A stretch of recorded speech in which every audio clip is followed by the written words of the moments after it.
Hello and welcome to In Conversation With, the monthly podcast series brought to you by the team that produced the Global Cosmetics newsfeed. This year's theme is Creating Cosmetics. This month's topic is menopausal skin, and I'm your host, Siobhan Murphy. According to a 2020 report released by venture capitalist firm Female Founding Fund, about 1 billion women worldwide are expected to be in menopause by 2025. Business experts anticipate business opportunities in the range of $600 billion US dollars. With such vast sums at stake, why has the cosmetics industry largely ignored this huge market?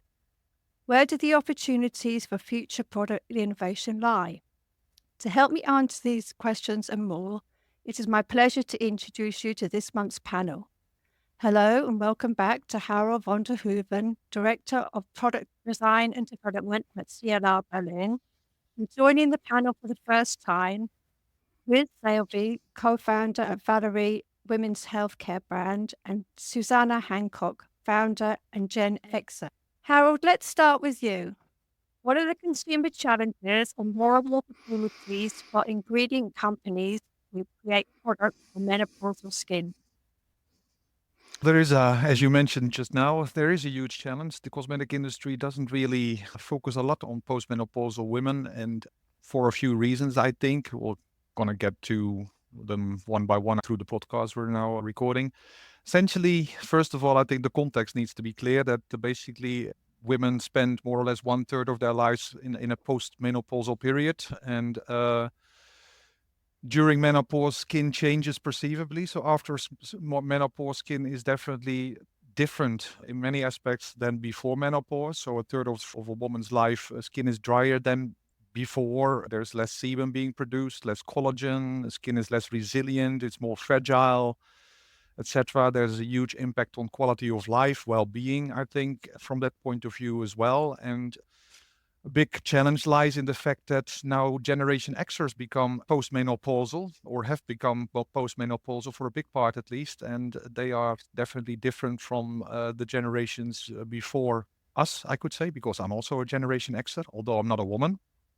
A Generation Xers lived through the 70s, 80s, and then the 90s, where we started enjoying life and all that stuff, and demanding people and knowledgeable people, and we know the internet, we know how to search through Google, and if we have a problem. So altogether, it is a difficult problem biologically, scientifically. It has a huge impact on quality of life, or at least there's a big aspect of quality of life to it as well. And it is a complex or complicated consumer, and all that together makes it hard for the cosmetic industry to get to good quality products which have a significant perceivable effect on people who are demanding. And I think that altogether makes it a huge challenge for the industry. And thinking about product, Viz, what are the consumer challenges at your brand, Valerie? I think a lot of it is around education around what's happening to a woman's body and also with their skin as well. And there's a lot of talk about brand, which is just growing and growing, which is fantastic. But actually at Valerie, we're coming at this from the perimenopause stage, because what we're seeing is actually search terms of 4 times more for perimenopause than it is for menopause. So although we've got this conversation happening and more education around menopause, there's a real lack of understanding that actually people need to be starting to understand what's happening in their bodies in this perimenopausal stage, which can be up to 10 years before the menopause. And yeah, most people on average go through the menopause and experience symptoms for on average 11 and a half years through those different phases. So again, it just adds another layer of complexity through it. But one of the things that we are really seeing and what people want is efficacy and things that actually work. And the brand that we've created is in the supplement market. And again, I think a lot of this aligns similar consumer themes with skincare as well, which is where a lot of my background is from working in the beauty industry, is people want performance and they want efficacy and things to work. And what we've created with our supplements is a much higher bioavailability than pills and powders. And we've used a liposomal formulation to be able to deliver those nutrients, which is up to 46 times more bioavailable. And again, that's meaning that the product, when people are starting to use the products, people are seeing effects within a week or two, which is really exciting.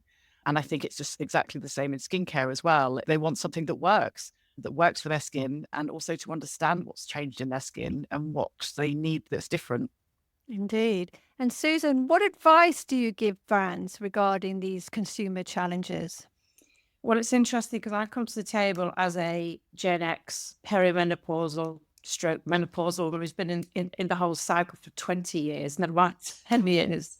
I also represent the voice of Gen X and boomer women as far as brands are concerned. And here's the biggest challenge is that for cosmetic brands, as I see it, is that you are dealing with a highly skeptical and cynical market. I mean, that's a major challenge that brands aren't really connecting with, is that we are naturally cynical about anything that is new and that is for the sake of, that has no substance to it.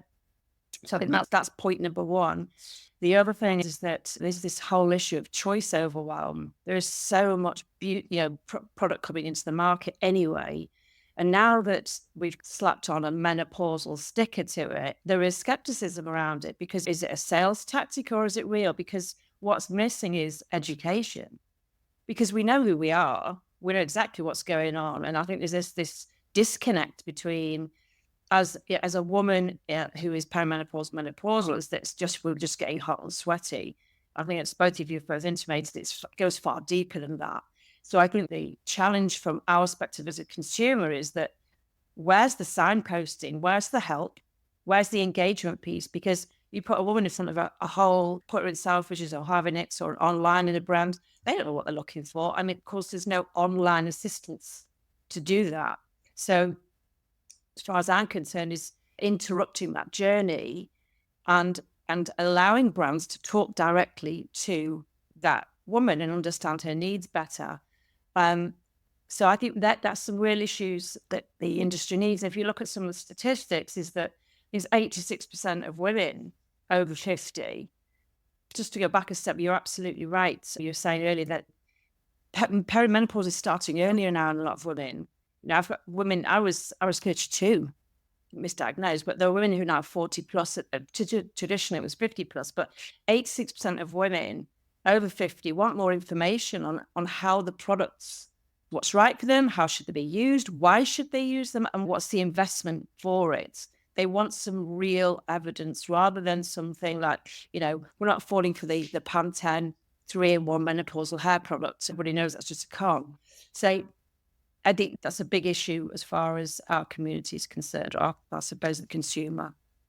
Indeed. So Harold, if you're thinking about performance, what are the technical challenges and where are the opportunities for ingredient companies to create products for menopausal skin? Yeah, that's the big question as far as us is concerned. We make active ingredients for the cosmetic industry. We focus on skincare. We focus on skin. We try to understand the biological processes which take place in skin, leading to the problems or the worries people have concerning their skin. And lots of things are happening during menopause, and lots of differences can be seen between skin pre-menopause and post-menopause, so to say. And trying to understand these, trying to then do something about them relevantly scientifically, but also in the perception of the consumer, is a huge challenge, especially realizing that we do not want to have like estrogenic-like effects with cosmetics. We don't want to have hormonal effects. We want to compensate for loss of estrogen in the skin, for instance, by doing something good for consumers which they can feel and see the difference with, so to say. And that is something which we see as a huge challenge. There is a bit of scientific literature, but not really that much. Yes, skin becomes drier and collagen is reduced and all these aging phenomena we know also from the normal biological aging process. And skin aging can be accelerated due to UV light, for instance, or pollution, or these kinds of factors, external factors, or even also psychological stress. But how does menopause fit in there? So it's basically one huge picture where we are trying to find answers to difficult or easy questions, but answers will be by definition very difficult. And anybody who knows about cell biology and skin biology especially it's a hugely complex network. Our body is fantastic, and our skin is the most fantastic organ we have, as far as I'm concerned. And I'm a bit biased here. There's so much going on. Trying to understand what's going on, that's the big challenge. And then the opportunity lies then, of course, in finding an answer to that question and then get the consumer satisfied. That's how I would see. So, talking about finding an answer, Wiz, what were and are the technical challenges for your brand, Valerie? I think the biggest challenge for us is communicating to the customer the technology that we are using. We have a liposomal formula, as I mentioned before, which is ensuring that the nutrients actually get into your bloodstream rather than get eaten by the stomach acid or pass through you. But the consumer doesn't really know what liposomal is. So for us, it's an education piece on sharing with the consumer what that is, but also coming at it as the angle of what is their problem and how do we provide the solution. So we know that a lot of consumers are looking for products that are much more highly bioavailable. There's a lot more awareness around gut health and the impacts that gut health can have on the absorption of nutrients and vitamins and minerals, for example. So it's coming at it, I suppose, at that angle from the technology side, which is where we're really seeing the opportunity, because actually just, I suppose, presenting people with the science straight away of what a liposomal is, if they haven't heard of it, that they're not going to connect with the brand. So it's finding that way to explain the technology in a way that they'll start to understand. And if they want to go down a rabbit hole of finding out what liposomal does and how it works, then of course we can provide that information for them. And Susanna, what advice do you give brands regarding these technical challenges? What advice would you give somebody like Wiz for Valerie? Again, representing your average woman, I think the technical detail matters more to you than it does to that, because ultimately we just want to know what the outcome is. And yes, you're going to get a percentage of women who want to know, they're interested in the science of it, they want to know what the makeup of it is, but actually remove the complexity and get straight to the education. Why is this going to work and what's the benefit? And of course, the cohort of women are largely tired. They're tired of feeling pretty crap. And I think we've just covered the impact of stress on the skin, fatigue, sleepless nights, all of those things, is that ultimately all they want is just tell me what this is going to do to me and is it going to work? And if so, how long is it going to take? Because if you don't make it simple for me, you've lost me. When you lose me, what happens is I'm seeing is that they go for the quick wins. They're almost bypassing great products and going straight for the treatments, a bit of Botox here, hyaluronic acid, Profilo, all of those things that give them an instant hit, when really what we should be doing is treating the skin in its purest sense and being kind to it rather than filling it with toxins. I think it's how you communicate that to the audience in a way that makes sense, because I think there's so much gets lost in the content of the communication. And by no means say anyway target addresses to colleagues in this chat, but where I see it going badly wrong is that the content and education pieces that are being delivered are not being written, produced by women who have the lived experience. They're being produced by Gen Z or millennials who they have all the technical knowledge, but none of the lived experience. So it gets lost in translation. And then we go back to that sort of cynical, skeptical one who can see straight through it. So my advice to brand would be find opportunities to engage with us, whether that's through the social platforms, whether that's directly through influencers that we can relate to. And again, there are more now. Because thankfully and gratefully, there are some really great influencers coming through of 50 plus who are really flying the flag for keeping it real in midlife and Gen X. So keeping it very relevant and keeping it simple, because from a technical point of view, I think if I look at most women I speak to, the closer they can get to natural ingredients that treat their bodies well and have no hormonal interruption, the better it is, because we have a fear level that says, even though in the back of our minds we've been told HRT and support does nothing, has a lesser effect on cancer, it's still there as a concern. So being very aware that whatever's going in is not toxic and not harming us is really important. So get closer to us, form feedback loops, get focus groups going, come and meet. There's so many groups now online on menopause groups. They're just waiting. I don't know if any of you been into some of these groups, but they're lost. Women are really lost and they're like waiting for the answer. But there's very few brands stepping up to the plate to even see, us, let alone talk to us, because we're not visible. And that's a big problem. You're not making us visually visible through the campaigns. And also in store, because if you are going into store, where's the advice? Are you training up the people who are selling those products? Because if you're not, it's a massive missed opportunity. And I see people wandering around all the time. I'm watching all the time, whether it's fashion or beauty, is that they're just staring. They just stare at them. They don't know what they're looking for. They get overwhelmed and they leave. So the money's leaving through the back door and the front door. So I think direct engagement wherever possible and keeping it very simple. Okay, so changing tact a bit. Harold, what are the environmental challenges and where are the opportunities for ingredient companies to create products for menopausal skin? I take this word environment very literally, of course. I'm a guy and I'm a chemist, so don't have much fantasy. So if I think about environment, I don't think just about UV light or pollution, but also the people around us, the situation we're in, the financial trouble we might have, all these kinds of psychological aspects to life, the food we eat. That's all environment, and they all impact our body. Hormones impact our body.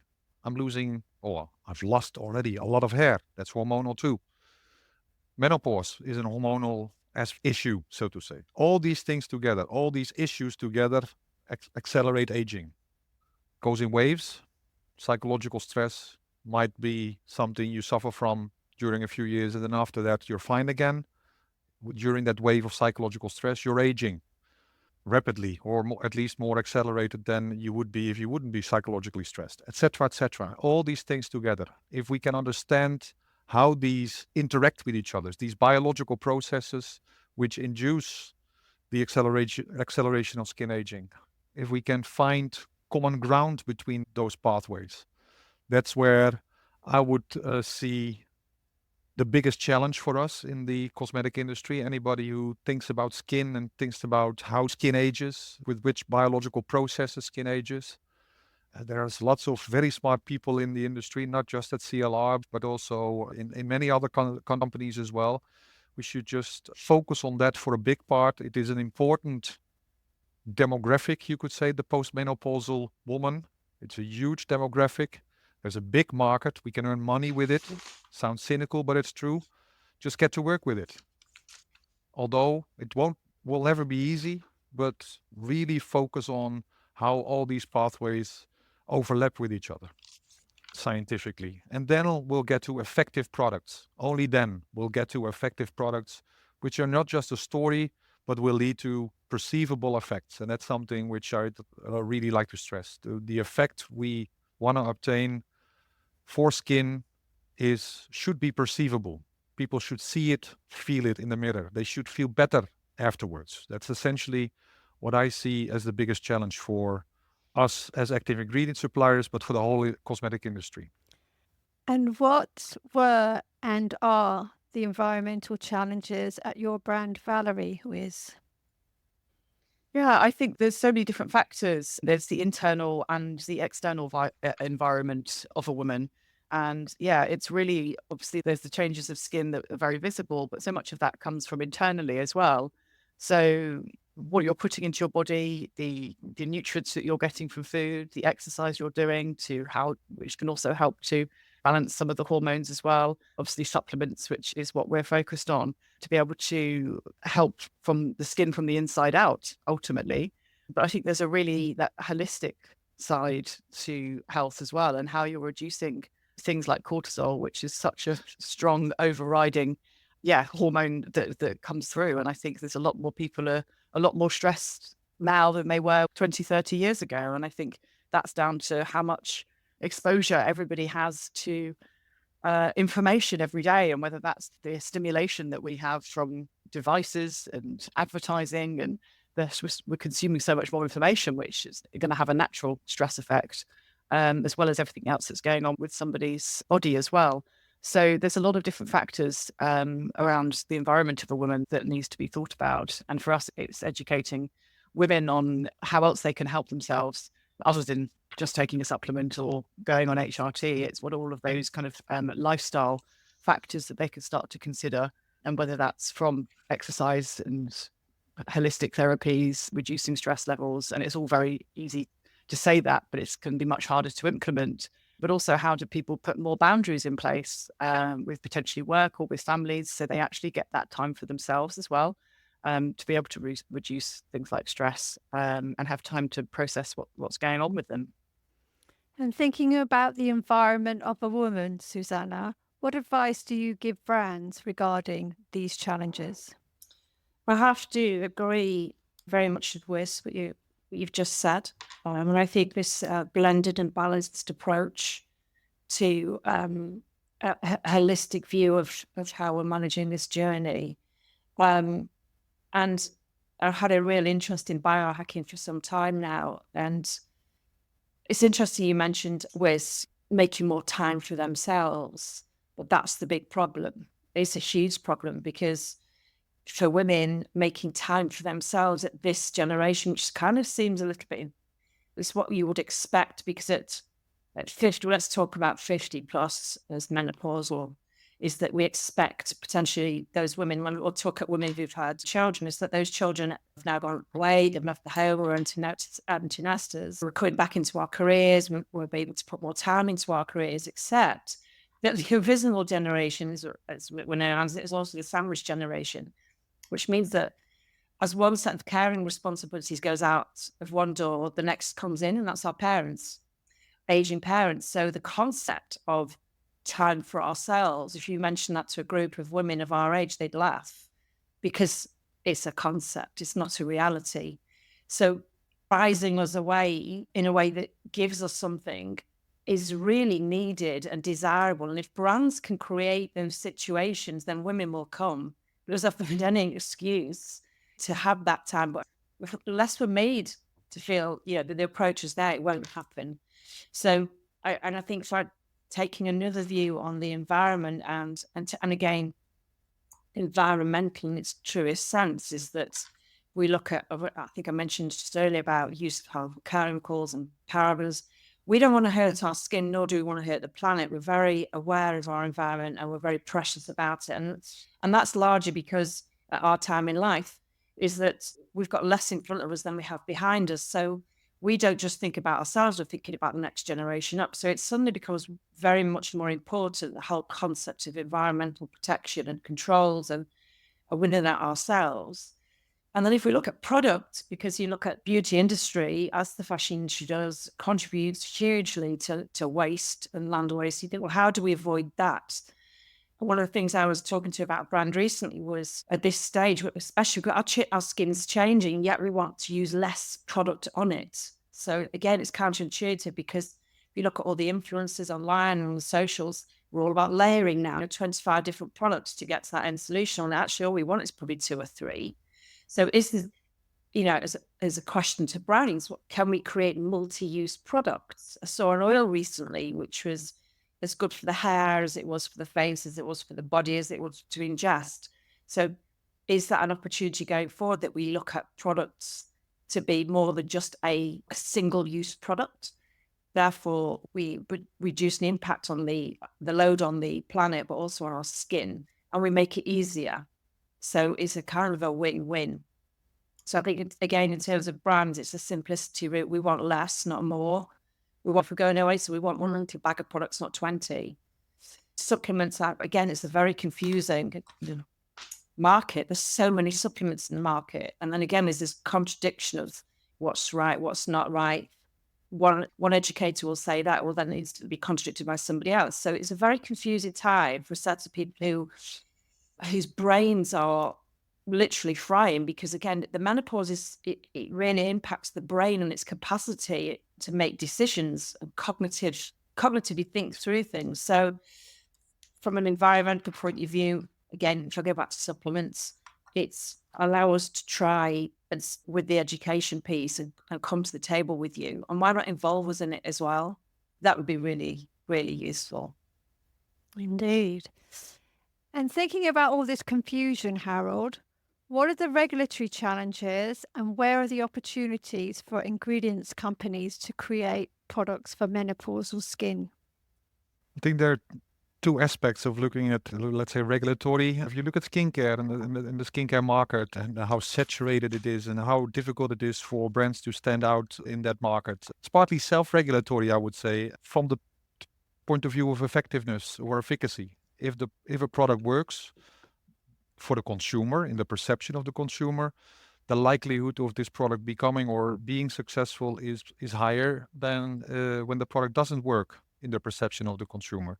So that's really partly self-regulatory, and I think that's for many brands, and there are many brands in my view who make adventurous claims without necessarily they're making lots of promises without really living up to them. And from that point of view, it's self-regulatory. And of course, there's a regulatory landscape where the regulators set boundaries for the cosmetic industry. So making promises without being able to live up on that is essentially forbidden.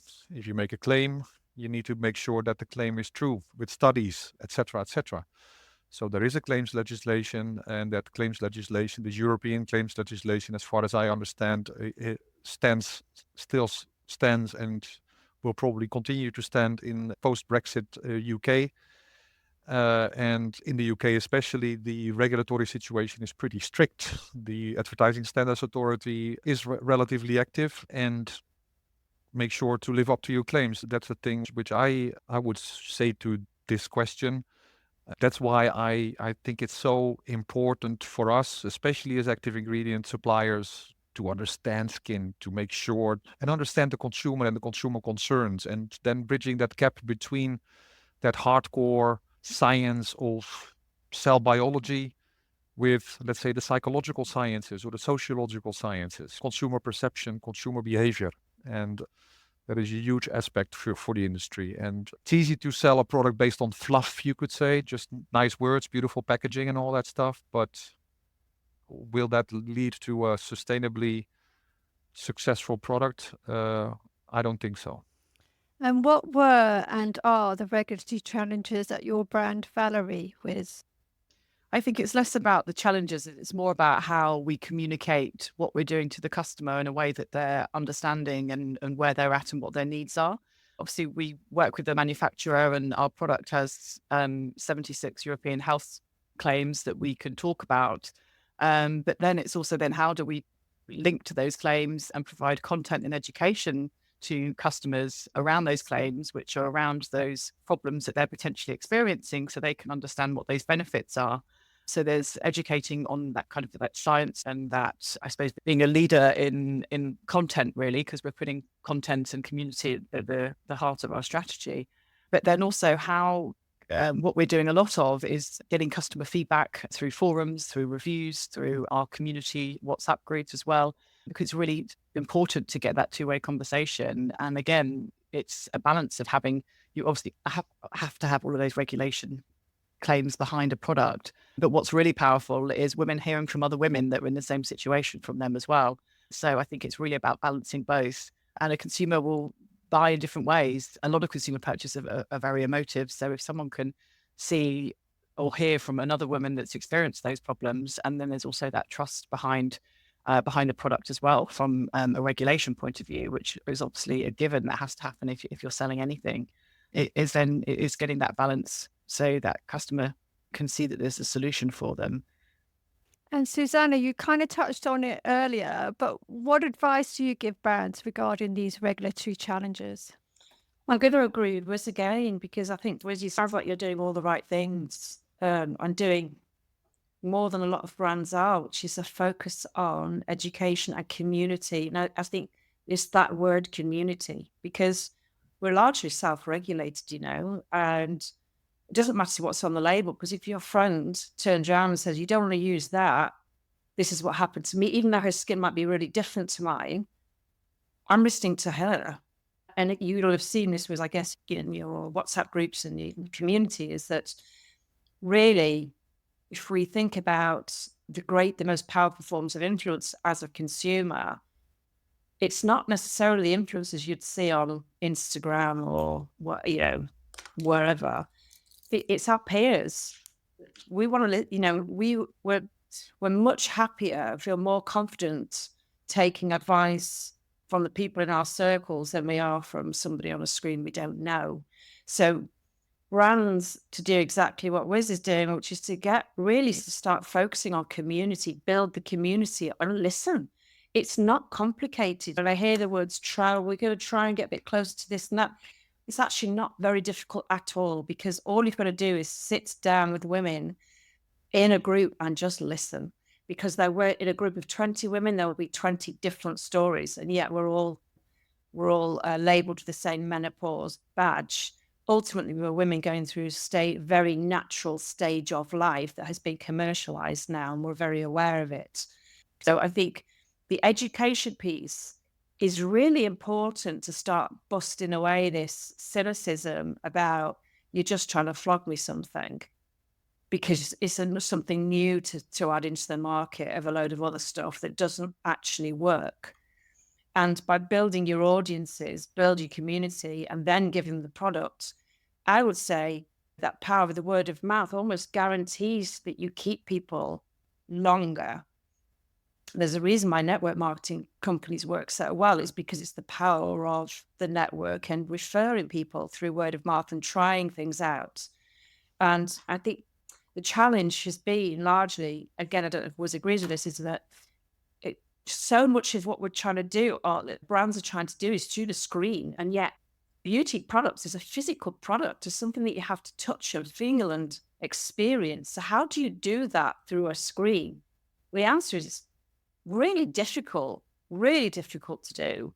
If you look at the success of Trinny Woodall and her cosmetics brand, there's an example of somebody who stands for her brand. She is a woman who's 16, I think she's 60 now. She is menopausal. She lives and breathes that product. She sits in front of that audience every single day and busts out everything that's on there in their minds, that's going on in their bodies, that they hear and see themselves in her and her products she's using. They almost using them with her. You almost want to sit there on the street putting it on with her. And that's why she's achieved such a phenomenal success over a relatively short period of time. What is it? I think 7 years, something like that. £200 million empire now. And it's because she has got so close to her audience and she's made a product feel tangible. She allows them to try things out. She's setting up in store. Everything's about the education piece and keeping it simple, relatable, and easy to apply. So for my part, I think if any brand was going to aspire to anybody in this market, it would be her. And Harold, having sat with a group of menopausal women, can you describe the future of menopausal skincare market in 3 words? Well, as a man, I wouldn't dare, but don't take me too seriously, but I'm going to give you 3 words. As a man, don't take me too seriously talking about this post-menopausal or penopausal market. Yeah, so that's the context. Basically, it's huge, or can be huge. The skincare market for menopausal skin can be huge. I think it will be all, or should all be, about effectiveness. I'm the scientist here, so to say. I try to understand skin and all that stuff. And that makes it, and that's the 3rd word, complex, because we're really just starting to understand, let's say, menopausal or postmenopausal 50 plus or 55 plus year old skin. What we do know is 55 plus year old skin has some differences as compared to younger skin, but how do we get to significant perceivable results is more difficult than you would think, because aged skin in general, postmenopausal skin especially, is a type of skin which is not reactive to the stuff you put on the skin as much as younger skin is. And so all those things together, it's very complex. Please feel sorry for me. Thank you. And Wiz, can you describe the future of the menopausal skin category in 3 words? I think it's about trust, efficacy, and it's very emotive. Indeed. And Susanna, not talking about being emotive, but can you describe the menopausal skin category in 3 words? I got one that's got a hyphen in it, so I'll count that as one because why not? I'm a GenXer, I can break the rules. And for me, it's ride or die. We're either going to get it right or we're just not, and it's going to fizzle, and we will lose the menopause tag. So that's my first one. I think if we're going to not have that happen, we need to be inclusive. In other words, talk to us. And then I think the other thing is it's exciting because if the brands do what they say they can do and they can involve us, then it's an exciting time. With that, I would like to thank my guests, Harold, Wiz, and Susanna, for joining me today, and to you for listening.